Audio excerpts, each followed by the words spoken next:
Thanks for joining us on the NRT Now podcast, part of the largest Christian music site online, newreleasetoday.com. Sit back and relax as we chat with your favorite artists, introduce you to new artists, and more. Now here's your host, Jake. Hey, welcome to episode 56. Thanks so much for tuning in, and we are just so glad that you're here with us. So our guest for this episode is Matt Hammitt. He is the former frontman of a band called Sanctus Real, and now he is solo. And if you have happened to catch any of the Bowen's Heart story, he is Bowen's dad. So before we get into the conversation, just one real quick thing I want to touch on. As I was listening back through this episode, it just really hit me where we talk about just being open and honest and real and raw with God. Not only with God, but others.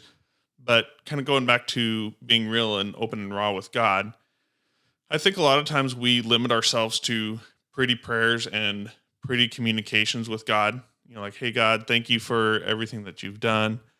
And just pray that, Aunt Sally will be healed with cancer. Or, maybe can you please help me find a job? Or, just kind of leaving it at that surface level. Just want to tell you, it's okay to be real and open and raw with God. He is our Heavenly Father. And just like we love that when our kids come to us with what they're really struggling, He loves hearing that from us as well. And He's big enough to handle all of it. It's okay to be like, God, why is this costing me my job? Why is this cancer hurting our family? Why is, whatever is happening? This is tough. Why? That's okay. And I think a lot of times we feel bad when it gets to that because, God's God, and He's sovereign, which, yes, He is, but also that fatherly role. I mean, it's okay to lay that at His feet and find peace in actually laying that at His feet instead of just holding it back to pretty prayers. So, man, I hope this conversation really encourages you, and I hope it speaks to you just like it spoke to me. So, without further ado, here's my conversation with Matt Hammitt.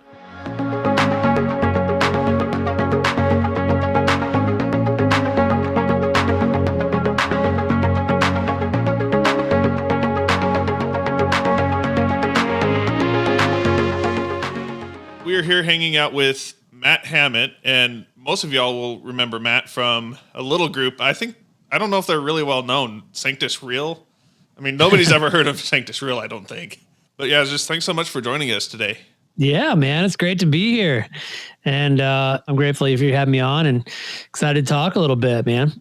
I joke about not hearing about Sanctus Real. When I was kind of just starting into sort of my adulthood, if you will, Sanctus Real was one of the biggest bands that I loved to listen to at the time.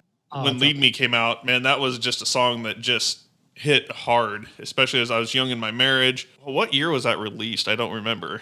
Yeah, so Lead Me came out in 2010. Can you believe that, man? It's already been 10 years. So pretty wild that a decade has passed. That is incredible. Actually, I would have said it was probably like earlier 2000s, but yeah, but it has been a while. So yeah, I wasn't even a dad yet when that came along. Crazy, man. Well, that's cool. Every time I hear that song has meant something to someone, as any song, as an artist, it's like, you don't take it lightly because that's why we do what we do. Well, when that would have came out, I think I might have been pregnant. Not me, but like maybe we should switch topics here. Sounds like we got a way bigger can to open here. On the podcast. Other questions that need to be addressed here. Yeah. Oh man, but no, I think we're just pregnant with our first one when that would have come out. Now that I think about that, so it was just kind of that perspective. We would have been married about 5 years at that point, going into fatherhood. I mean, just one of those songs that just kind of hits you between the eyes, just as a perspective. Yeah, absolutely, man. It's been definitely a life-changing song for a lot of people, but definitely was also, and remains a life-changing song for me too. Not only is it a song now, but we have a book coming out with that, is what I understand. Yeah. So, well, let me start with a song, right? So any song, as you know, it's like we take these massive ideas or topics or life stories and we have to pack them all down into like 4 minutes. And sometimes for me as a communicator, I love the challenge of taking big ideas and breaking them down into very small, meaningful packages. But I also sometimes struggle because there's so much more that I want to say about it. And so Lead Me as a song reached a lot of people, touched a lot of hearts. But what some people may not know about that song is that it really is my story from my life and words that my wife spoke to me as my career life was kind of getting out of sync, or I guess out of balance with my personal life. And her voice to me, her words to me was like, I just need you to be more present here with us. You know, I need you to lead emotionally and spiritually, be there for us and for me. And so that day that we had this massive life-changing conversation about this issue, I wrote the first draft of Lead Me and didn't know two things. I didn't know that that song would end up reaching, you know, tens of millions of people all around the world and being so impactful. But I also didn't understand really what that message would stir in me. Not only being my story to share, my testimony to share about being a husband who's trying to balance career dreams and family dreams, but also the big irony of Lead Me that a lot of people don't know is that I wrote this song out of that sincere moment of wanting to answer my wife's call to be more present. But the success of the song Lead Me took me away from home even more.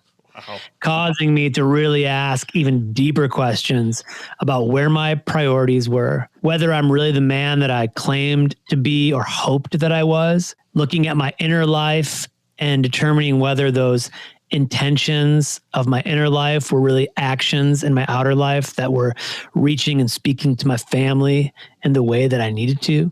There's this huge message behind the song of where it came from, the life of the song, what was happening in my life, even as it was exploding. And then the tail end of that, which is my final decision to leave Sanctus Real because of my desire to live what that song really was and not just sing it. Lead Me has been, you know, a big part of others' lives, but also mine, which is why I decided to finally write the whole story in the book Lead Me, which came out just this past, I think it was March, right as COVID hit. So my publicity tour, you know, my tour with Kirk Cameron, everything got canceled. And so I'm trying to figure out how I kick it back up again and start letting people know more that not only is my new album out, but I also put out a book this year. So I hope if people are in a place where they're married or they're raising kids, not just my story will speak to dads and husbands, but Sarah's story will most definitely speak to mothers and wives. And we're very raw, very vulnerable about not only the issues that we've been through as a couple, but how God has used that pain to draw us closer together. Yeah, I forgot you were on tour with Kirk Cameron. It came somewhat close to me, and I was kind of eyeballing it. Yeah. I don't even remember when that was. It might have been February by this point. Yeah, we do. We've been doing Living Room Reset together for 3 years now. Spend some time, you know, and so what we're going back out here to finish up the last string of dates that were canceled in the spring. So mid-November, just in about a week and a half, we go back out. So it's been really incredible. Kirk is everything that you would hope he would be as a person. When you hear people are good people, you hope they really are. You never know, right? And only God knows and people in that inner circle. But I can attest that he truly is a man of character. He's an incredible friend, incredible father and husband. And having him in my life has been a massive blessing. So not just getting to do the events together, but also the friendship that God's brought with those of us who are out there doing that work. So livingroomreset.com, you can actually go there if you want to look at where it's going to be. This is my first time learning about this book. Like I said, of course, the song in that perspective. Now I'm going to have to go get a copy. I love how you're talking about it being raw because marriage is tough. And I think we say that a lot. But it's something that's, yeah, it's tough and it's kind of glossed over. It's hit me as well. I mean, there's been those tough conversations between my wife and I about kind of that same topic. We have these cute little love and respect classes that are good. Don't get me wrong. We have the love languages, we have all that. But sometimes just the raw and the tough side, I don't necessarily want to say it's normalized. It doesn't get normalized, but it's not talked about as much as, like the love languages and kind of the cutesy side of it, if I can say that like that. Well, no, in the writing world, one of the terms that's very popular is show, don't tell. So what that means is don't just say to somebody, just tell somebody something. Don't just say marriage is hard. Show them that marriage is hard, right? So write the story, tell people about the issues that are vulnerable, what you've been through. And so that was really a rule that I lived by while writing this book, was like, hey, I'm going to actually not just say marriage is hard. I'm going to tell the things that were hard. I mean, we document our worst arguments, the darkest moments in our marriage, things we regret saying to each other, things we regret doing. It's like all that's in there, because the way that we connect with people is always through our vulnerability. You've never connected with anyone in your life in a substantial way by being prideful, by showing them your highlight reel, by, you know, making them think that your life is so much better than theirs. The only way we connect with people is when we're willing to like open up our real selves and say, hey, look, I'm struggling. I remember being so taken off guard in a really beautiful way by a man who is a speaker, someone I really look up to. I didn't know him very well, and I still would spend a lot of time with him.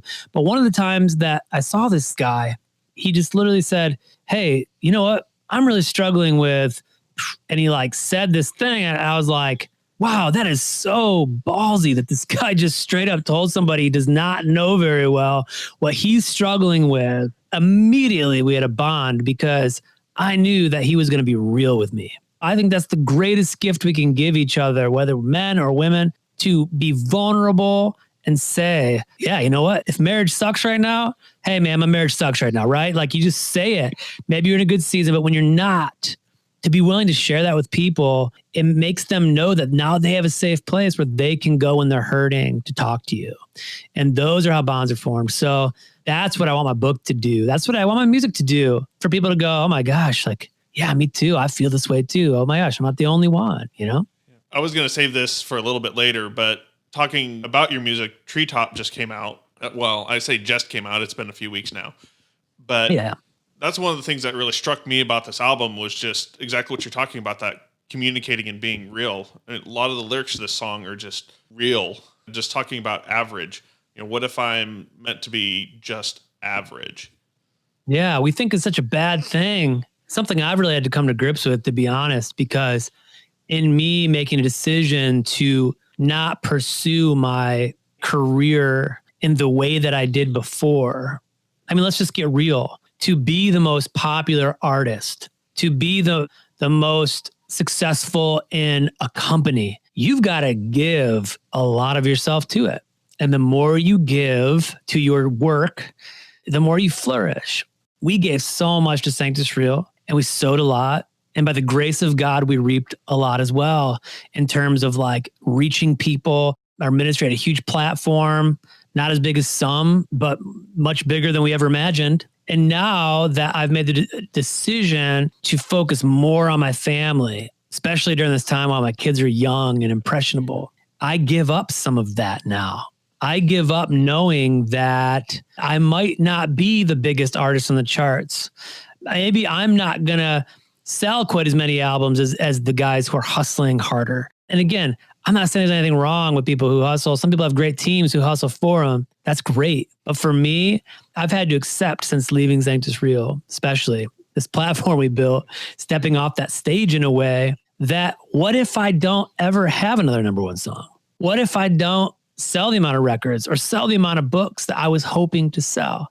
Can I still be content with what God has given me and where he has placed me today as a father and a husband and a friend in my community? Can I thrive in that place and let that be enough? Of course, I think we should attain to do great things through God's strength in our lives.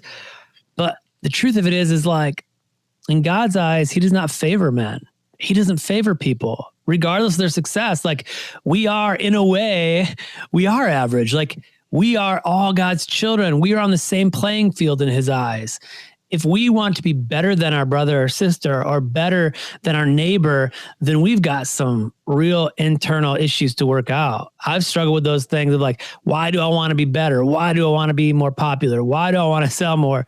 It's that competitive nature inside of us, but God doesn't see that. And I wanted to be transparent about that stuff. Like, I wanted to be transparent about the fact that we struggle with these feelings, but also like give people a safe place to go like, okay, good. Again, Matt struggles with this stuff too. It's just trying to be super honest. Well, and if you also look at the numbers, going back to the average thing, how many major A-list artists are there out of the whole population, out of everybody that's doing it? B, C, yeah, how many people down the line are there truly numbers? I mean, yeah, they have a huge impact for a minute as long as they're playing on the radio, but most of the work is done by the people in the church, by the people that greet you as you're walking in and that smile, that come to help paint a house, that come help you move. I mean, that's average-ish, but average work. Absolutely. Even for it was Sanctus Real, I think with even now, I go in, I do a concert, and I'm there for an hour and a half on stage and maybe greet some people, hang out with some people. But you're right. It takes all the people doing everything else to set up the space, to, turn on the lights, to turn on the sound, to run the sound, to clean the toilets, to prepare the facilities for people to come and join and gather. Without that, the rest can't happen. And it's every job, is glamorous or unglamorous as it may seem, is so important. Another one of those real open, honest songs, is it Try? I've established on this podcast that I'm terrible with song names and album titles when it comes to recording. Totally fine. But it's talking about how God's okay with you not being okay with things. He's big enough to take on those doubts, those worries, those concerns. It doesn't have to be all pretty and fluffy every time you communicate with God. Yeah. Well, we've seen a exodus of a young generation from churches. And I really think that partly because church hasn't been a safe place to express your doubts, ask hard questions. I know several people who growing up felt a very big frustration from their pastors for asking certain questions, because maybe they just didn't have enough faith. They just should have had more faith. But it's there is no faith without doubt.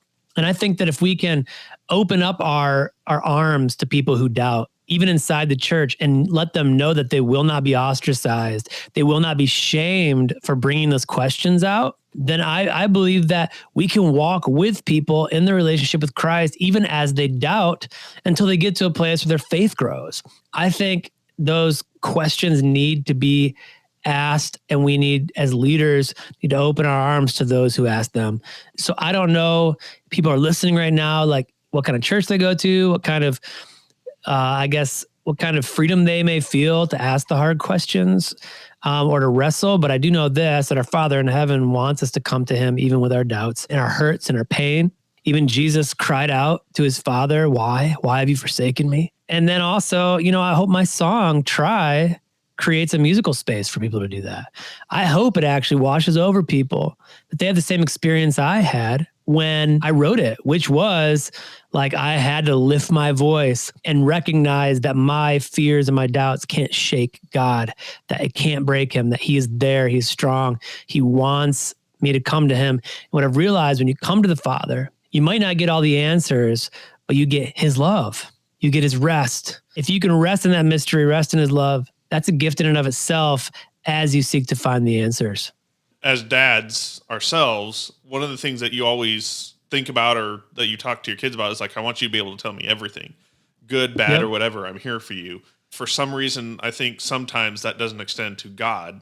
We talk about him being our Heavenly Father. We talk about that, but sometimes that connection just doesn't click, that the same thing that we're asking of our kids, here physically on earth, is what we should be following with our Heavenly Father.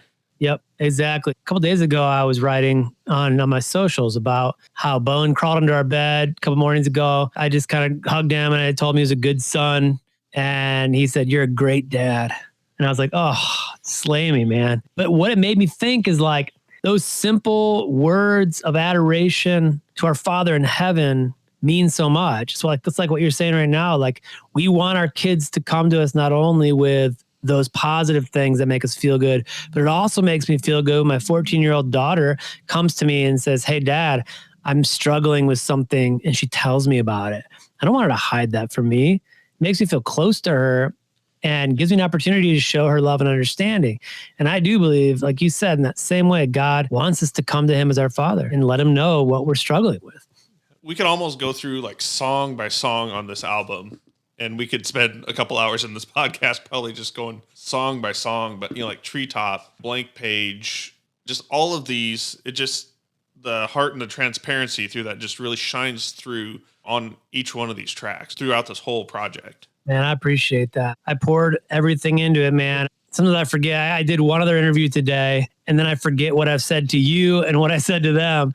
So there's certain things I like to cover so people know. And I don't think I've said this yet. If I have, forgive me. But this is my first project that I'm not involved with a label or a publisher. I've loved my labels. I've loved my publishers. But when they invest money in a project, they need you to kind of shoot for a target, right?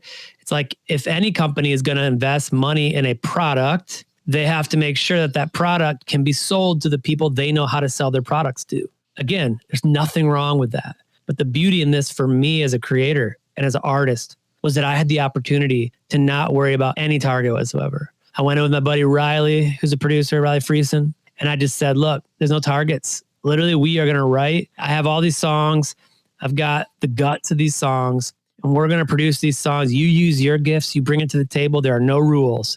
Like, you just do what you do, the best you know how to do it, pour your heart into it, and I'll do the same. And that's what we did on this album. And we let it be what it was meant to be completely and didn't interfere with the guts in it.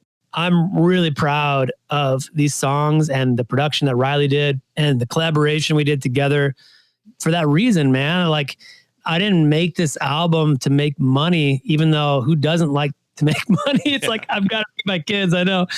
But thankfully, I've been doing multiple things, which allows me to take the things I'm really passionate about and not worry about whether that one thing will pay the bills. Is it more work in a way mentally for me at times? Yes, juggling some things, but it creates the freedom for me to say, okay, with music right now, I am only going to do what I'm called to do. And I'm going to give my heart to this, regardless of what I think may or may not sell.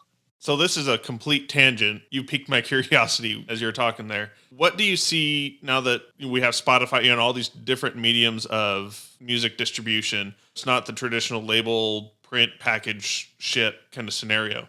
Do you see more of this kind of attitude coming out of Christian music? Yeah. I know that's a loaded question. I'm not sure, to be honest with you.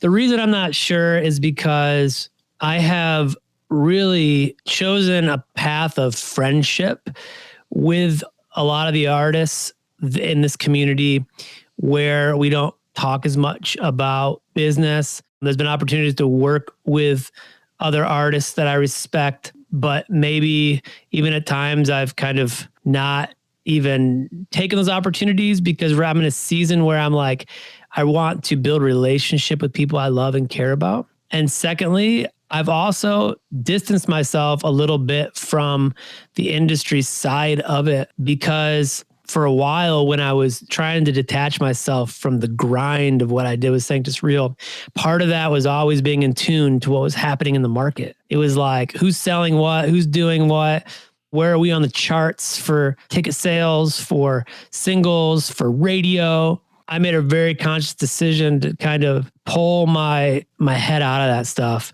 And so it's interesting because you asked that, I'm like, man, I don't know creatively if people are thinking these same things, but I do know that I'm hearing of more and more artists who are like, I mean, I just wrote recently with Jason Roy from Building 49 a couple weeks ago, seeing him, they did their own label now. And seeing some other artists, Matthew West, right? I think he kind of is doing his thing independently now. So there are a lot of artists who are breaking out. And I imagine that part of that is to be able to just follow the channel that they feel creatively they're meant to be in. I could be wrong, but that's my guess. You know, I think you're onto something there. I don't want to knock labels because there's great benefits. We have great relationships with a bunch of labels. I don't want to put that, but you're not the first person that I've heard that from either. Is like, it just sparked that curiosity, and I haven't got the chance to put you on the spot yet. So I figured what better time. Yeah. And you know, I think there have been people I've seen in the past who've done it in like bucked against the industry in an unhealthy way, who've kind of been like, Christian music sucks and the labels suck and this and that. I feel like really blessed to have had a really beautiful experience with the Christian music industry. Where I'm at now, it's like I get the opportunity to still love on people and be in that community in a really healthy way, but not have to worry about the competition side of it. It's really been a beautiful thing for me. I feel blessed by that. As we kind of start to look at the finish line here, just want to talk a little bit about Bowen. I know Bowen's a huge part of your story, and I remember it wasn't long ago. I don't know, this COVID timing has me all mixed up, so it could have been a year ago. But Bowen came out with a major breakthrough. Well, that had to have been later last year, wasn't that? Yeah. So in 2010, Bowen was born. He had his first major open heart surgery 5 days after birth. Then we went back in February of 2011 for his second open heart surgery, which, crazy enough, that was like right around, I write all about this in my book because this was a period of time where my life was falling apart. I mean, Lead Me was number one on the radio throughout that whole fall leading into his second surgery. Sarah needed me more than ever, but I was gone more than ever because, I was in the hospital for months, but then once that was over, they're like, all right, we got to get back out there. We got to go sing Lead Me. We got to make money. We got to make the most of this number one song. And so it was like, all of a sudden I went from like totally tunnel vision of my child is dying to now I'm back on the road. It was like the adjustment was super hard for me and Sarah, me being away from him, it causing strain on our marriage, and then her being devastated that I wasn't there once our son came home and was so sick to help as much as I needed to be. So those were delicate times. So it's been really amazing to have, by the grace of God, made it through all that, become stronger through that. And again, I share all that in the book Lead Me about how that happened and all the things that happened through that time period and where God's brought us now. But now we are to a point where in 2019, we decided to have Bowen's third major open heart surgery, which technically is the final surgery of a 3-stage repair. It doesn't mean his disease is gone. It doesn't mean he won't ever need another surgery or a transplant at some point, but it does mean that for now, his repair is considered complete. We had a lot of friends who struggled through that surgery and the outcome wasn't what they had hoped for, unfortunately. So leading into Bowen's surgery, knowing it was dangerous, we decided to start filming our life a little bit because we wanted to have those memories. And I started kind of editing together these little montages of our life on the way through it. Sarah and a couple friends of ours saw it and they said, man, that's beautiful. Like, you guys should consider like actually doing a documentary. And we had kind of thought of it, but I realized I couldn't do it because I wouldn't be in it if I was the one filming. So Sarah reached out to a couple that had done documentary work for NBC. They were starting to leave NBC because they wanted to branch out and do their own feature-length documentary work. They had lost a son from heart disease. So we had that in common. And they signed on to do the documentary with us. From the beginning of 2019, after making that decision, we document the entire journey through Bowen's surgery of what it's like to be a family that struggles with chronic illness. The toll that it takes on moms and dads, on marriages, on siblings, on the child himself, on Bowen. We give an in-depth look, hopefully, that will help other families who struggle know they're not alone, who will also help other families with kids with chronic illness, especially heart disease, know what to expect as they're walking through it. So it's a tool and a resource. But above and beyond all that, it turned out to be an absolutely stunning film because of the work that Zach and Lexi Reed did. We were grateful that Nashville Film Festival chose Bowen's Heart as one of their feature documentaries. Out of 9,000 submissions, they chose 200 films. Wow. And Bowen's Heart was one of them. So now we're in talks with distributors and trying to figure out how we get it out to the public now. What I just remember is the news came out and we did a small congratulations video, not to toot our horn, but just my... No, I remember that, and that really meant a lot. Thank you. The only reason I say that is because I know I was driving on a trip somewhere and that was not 2020. Yeah, it was. So July of 2019 is when Bowen's actual surgery happened. And we currently are still in a season where things are going very well right now. And so we couldn't be more pleased. And the cool thing about Bowen too, is he's released his own songs through the middle of all this as well. Yeah, people can actually go to look up Bowen Hammitt on Spotify or Apple or wherever, Pandora, wherever you listen to music, and can actually listen to Bowen sing as well. He's got an incredible voice. It's funny. I feel like I'm the worst marketer ever. I'm like, I love being creative, but I stink at talking about myself or using exciting points to like point people in that direction. little known things about Bowen's project is there's actually a version of his song Safe Right Here that Mercy Me is on. So they can check that out too. You know, Bart's in there and Tim Timmons is in there. Mike from Mercy Me played on it. Ben Calhoun from Citizen Way is in there singing. You can't hear all their voices real clear, but you can hear Bart in there. But it's funny because it's like hardly anybody's listened to that version. Tons of people have listened to the other stuff. And I'm like, y'all don't understand. Mercy Me is on this one. Oh, that's so cool. I mean, Bowen is, 10 now? And has more creds in the music industry than I ever will. I told him the other day, I said, hey, Bowen, how many spins do you think your song Heartstrong has on Spotify? And he's like, I don't know, like a few thousand. I was like, no, dude, your song has 125,000 spins on Spotify. I'm like, dude, come on, bro. Like, I have friends in the music industry who don't even have that many, you know? Oh, that's so cool. So that documentary is looking at 2021 is what you're saying, correct? Yeah, we're open in 2021.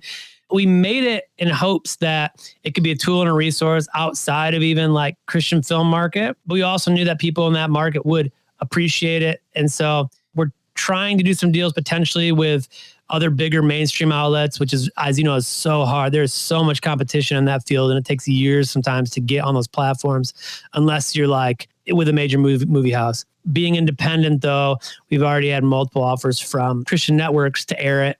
And so we probably will sometime in the next couple of months do something with a network, maybe even 2 or 3 different networks that people will be able to watch it air. Well, I'm excited to see it. Hopefully soon. Yeah, absolutely. Absolutely. So awesome. Well, we appreciate you hanging out with us here for a while, Matt. Yeah, of course. I'm grateful.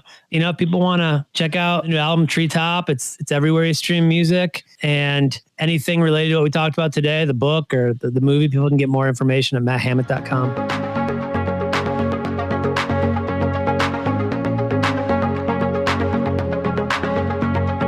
Thanks for hanging out with us for this episode of the NRT Now podcast. Be sure to subscribe on Spotify, Apple Podcasts, Stitcher, or wherever you listen to podcasts. And special thanks to Neon Feather for providing our theme music.